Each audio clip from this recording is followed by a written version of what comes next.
जमीन यदि आप किसी का खरीदे हैं और उस जमीन में ये पता चल रहा है कि वो जमीन फिर किसी और के द्वारा बेच दिया गया है, क्योंकि ये अभी मैं नहीं, किसी भाई का एक सवाल है और वो उन्होंने कमेंट्स किया था कि सर मेरे पिताजी ने जमीन खरीदे और वो जमीन खरीदा हुआ मिनिमम जो है 10 से 20 साल हो गया है और वो दाखिल खारिज नहीं करवा पाए, जिस कारण से जो है जिनके द्वारा जमीन खरीदे थे वो जो है किसी और से वो जमीन बेच दिया। तो क्या मैं इस सर्वे में वो जमीन को अपने नाम करवा सकता हूं या नहीं करवा सकता हूं? ऐसे हालात में मैं बता दूं आप लोगों को कि इसका भी उपाय है, इसका भी कानूनी प्रक्रियाएं हैं जिनसे आपको गुजरना पड़ेगा। और बहुत सारे ऐसे मामला अभी भी देखा गया है कि बहुत सारे लोगों का भी कमेंट्स है या बहुत सारे ऐसे लोग हैं जिनके साथ ऐसा हो रहा है कि उन्होंने जमीन खरीदा है और अभी तक दाखिल खारिज नहीं करवाया है, लेकिन जिससे जमीन खरीदा है वो ना तो वो जमीन को बेचा है ना वो जमीन को अभी तक अपने हैंड ओवर कब्जा किया हुआ है। तो उस हालात में क्या जमीन का सर्वे उसके नाम हो सकता है या नहीं हो सकता है? तो यहां देखिए कुछ कुछ मेन पॉइंट आपको देखना पड़ेगा। और यहाँ पे पॉइंट ये, आप जो जमीन के बारे में बात कर रहे हैं वो जमीन अभी किसके हैंड ओवर है, कौन कब्जा किया हुआ है।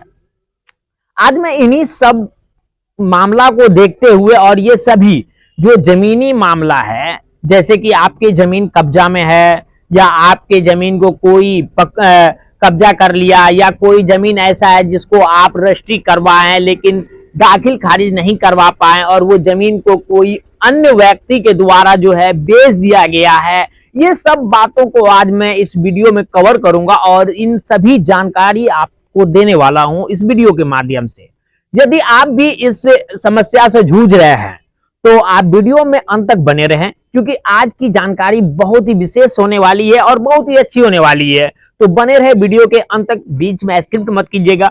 और चैनल पे यदि आप पहली बार हैं तो चैनल को जरूर सब्सक्राइब कर लीजिएगा, क्योंकि जमीन से रिलेटेड या सरकारी योजना से रिलेटेड वीडियो मेरा एवरीडे आ रहा है। सुबह में आपको सरकारी हर एक योजना आपको मिल जाएगी, शाम में जमीन से रिलेटेड जानकारी आपको मिल जाएगी। तो चैनल से जुड़ जाइएगा, चैनल को सब्सक्राइब जरूर कर लीजिएगा ताकि आपको जो भी जानकारी होगा, अपडेट जानकारी रेगुलर मिलता रहेगा। तो चैनल को सब्सक्राइब कर लीजिएगा और वीडियो को लाइक जरूर कर दीजिएगा, क्योंकि आपका एक लाइक जो है मुझे काफी मोटिवेट करता है। तो वीडियो आप लोग बहुत देख लेते हैं, ज्यादा व्यूज आता है, लेकिन आप लोग लाइक नहीं करते, तो लाइक की कमी है, थोड़ा लाइक कर दीजिए ताकि मेरा भी मनोबल जो है ज्यादा मनोबल भी बढ़ेगा मेरा।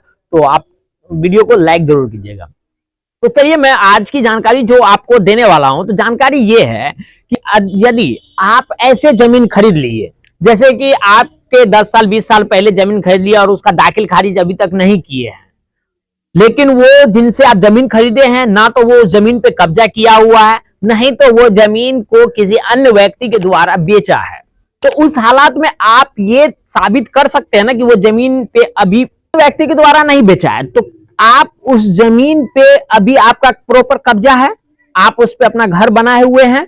यदि आप उस जमीन पे अपना घर बनाए हुए हैं, आपका घर है, अगर आप जमीन का दाखिल खारिज नहीं करवा पा रहे हैं तो उस क्रम में जो है आप अपना उस जमीन का डीड पेपर, जो रजिस्ट्री पेपर आपको दिया गया होगा और जिससे आप जमीन लिए होंगे, उनका भी डीड पेपर आप रख लेंगे और उस माध्यम से जो है आप अपना जमीन का सर्वे करवा सकते हैं। इसमें कोई बड़ी बात नहीं है, सर्वे आपके नाम पे हो जाएगा, क्योंकि मैं हर एक वीडियो में कवर करते हुए आ रहा हूं कि ये जमीन का सर्वे सिर्फ नक्शा बनाने का काम हो रहा है, कि नक्शा आपका बनाया जाएगा जमीन का, कि इस बार जो हर बार जो भी सर्वे होती है तो उसी सर्वे में जमीन का नक्शा तैयार किया जाता है या खतियान तैयार किया जाता है, क्योंकि खतियान और नक्शा जो है हर बार नहीं चेंज होता है। जैसे कि मान लेते हैं आपके जमीन दादा का होगा, तो दादा जो जमीन खरीदे होंगे 10 कट्ठा जमीन खरीदे होंगे और 10 कट्ठा का जो सर्वे हुई होगी और 10 कट्ठा का जो नक्शा तैयार हुआ होगा, उस नक्शा में अभी भी 10 कट्ठा ही दिख रहा होगा। चाहे 2 एकड़ जमीन होगा तो 2 एकड़ ही दिख रहा होगा, जितना जमीन होगा उतना ही दिख रहा होगा। ये नहीं कि अभी वो जमीन में से जो है मान लेते 1 एकड़ जमीन है, उसमें से कुछ जमीन बेच दिया है तो नक्शा में भी कम हो जाएगा, तो नक्शा में कम नहीं होता, सिर्फ जमाबंदी में कम होता है। तो आपका नक्शा में सेम उतना ही शो करेगा हमेशा।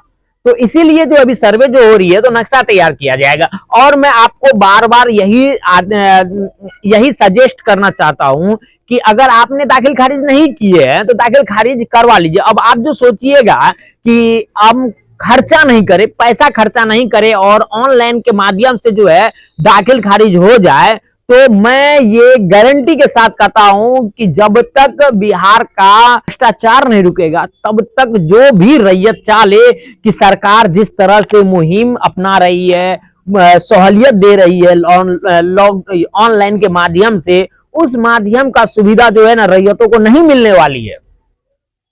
क्योंकि अभी आप देख सकते हैं कि जितना अभी हर कर्मचारी को, हर पदाधिकारी को, हर डिपार्टमेंट वाले जितने भी राजस्व एवं भूमि सुधार विभाग के डिपार्टमेंट का है, वो सारे का काम अभी जमीन का कागजात को लेकर के चल रहा है। एक एक कागजात पे अच्छा खासा पैसा का डिमांड चल रहा है। मैं तो खुले आम कहता हूं कि आप लोग को से अगर पैसा का डिमांड किया जा रहा है तो आप फोटो खींचिए, वीडियो बनाइए और हमको सेंड कर दीजिए। मैं उसका वीडियो और फोटो अपने चैनल के माध्यम से वायरल करूंगा। तो आप लोग उन जमीन का दाखिल खारिज करवाइए।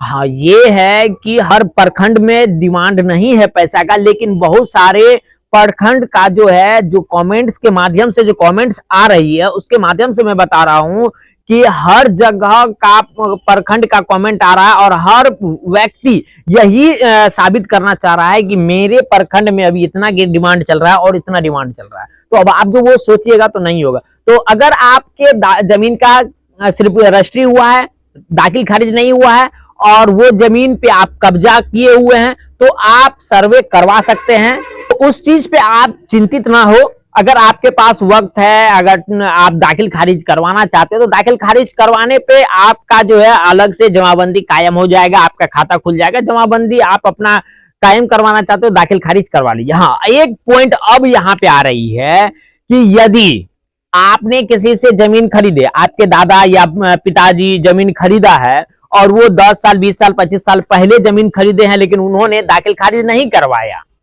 उस जमीन पे आपका कब्जा है, लेकिन वो जमीन का कब्जा रहते हुए जो है, जिससे जमीन आप खरीदे होंगे आपके पिताजी या दादाजी, वो व्यक्ति अगर अन्य व्यक्ति से भी बेच दिया, यहां पे पॉइंट समझिए, आपने जमीन, आपके दादा हो या पिताजी हो जमीन खरीदे हैं, उनके द्वारा जो जिस जमीन खरीदा गया जमीन है, उस जमीन पे कब्जा है, घर बनाए हुए हैं।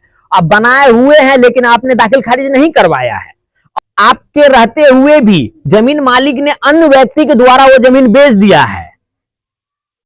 तो अब चाहिएगा कि बाद में जो जमीन खरीदा है उनके नाम पे सर्वे हो जाए, तो उनके नाम पे सर्वे नहीं होगा। जो फर्स्ट बार जमीन खरीदा है और जिनके नाम पे रजिस्ट्री है उनके नाम पे सर्वे होगा।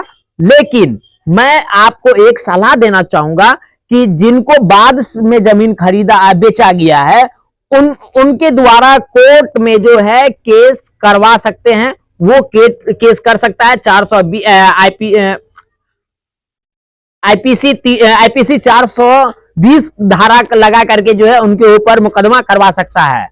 तो आप कोर्ट के माध्यम से उन पे कार्रवाई केस करवाइए और केस होने के बाद जो है कोर्ट उनको इजाजत देगा कि आप इनसे जमीन कितना रुपये में बेचे हैं उतना रुपए इनको रिटर्न कीजिए। अन्यथा यदि वो पैसा आपका रिटर्न नहीं कर रहा है तो उनको जेल में डाला जाएगा और जेल के माध्यम से उनसे जो है कोर्ट पैसा वसूल करके उनको देगा। किनको देगा? जो बाद में जमीन खरीदा है, ये नहीं कि वो जमीन उनको दे देगा। हाँ, इस हालात में अब हम यहां पे एक पॉइंट और आपको समझा देते हैं कि यदि आपने जमीन खरीदा और आपके बाद में दूसरे व्यक्ति से जमीन बेच दिया है, तो वो व्यक्ति यदि जमीन का दाखिल खारिज भी करवा लिया तो फिर अब आपने दाखिल खारिज नहीं करवाया है, तो अब आपको कोर्ट जाना पड़ेगा। अब आपको उनके ऊपर मुकदमा करना पड़ेगा। पहले आप अपने डीएसएलआर से मिलिए, वहां पे जाने के बाद जो है अब आप क्या कीजिए, तो उनका जमाबंदी जो कायम होगा, जमाबंदी तोड़वाने के लिए आपको डीएसएलआर से मिलना होगा।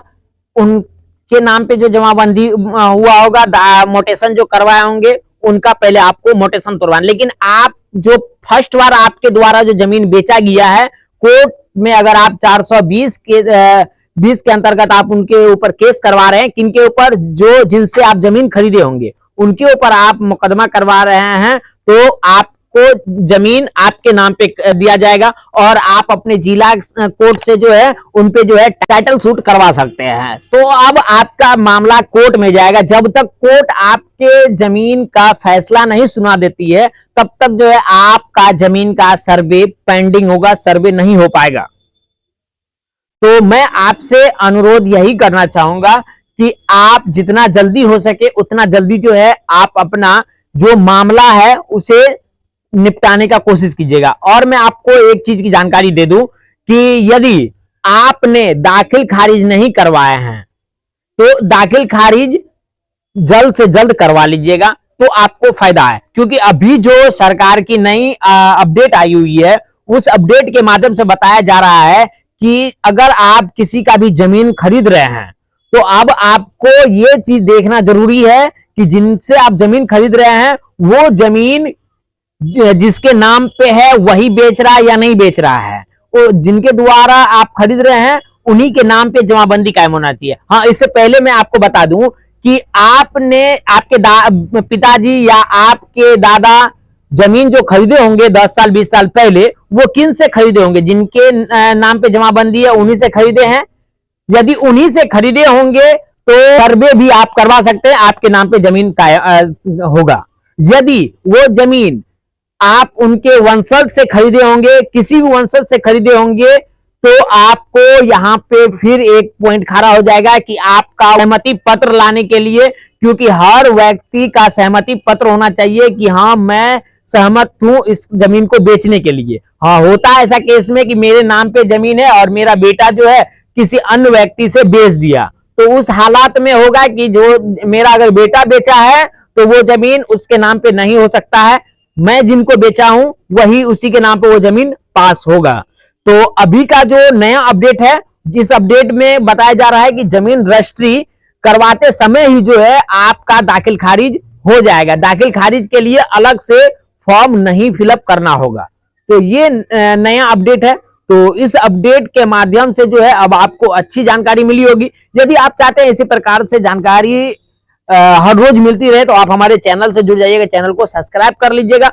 और वीडियो कैसा लगा कमेंट्स जरूर कीजिएगा। यदि आप किसी भी परेशानी में हैं, आपको कोई बात समझ में नहीं आ रहा है, तो कमेंट्स जरूर कीजिएगा, ताकि मैं आपका कमेंट्स का जवाब दे सकूं और आपके कमेंट्स के अनुसार वीडियो भी लेकर के आ सकूं। जिस प्रकार से आज मैं किसी भाई के कमेंट्स के अनुसार मैं वीडियो लेकर आया हूं, तो उसी प्रकार से आपके कमेंट्स के अनुसार भी मैं वीडियो लेकर के आऊंगा। तो पूरा वीडियो देखने के लिए दिल से धन्यवाद। मिलता हूं मैं आपसे नेक्स्ट वीडियो में। Thank you.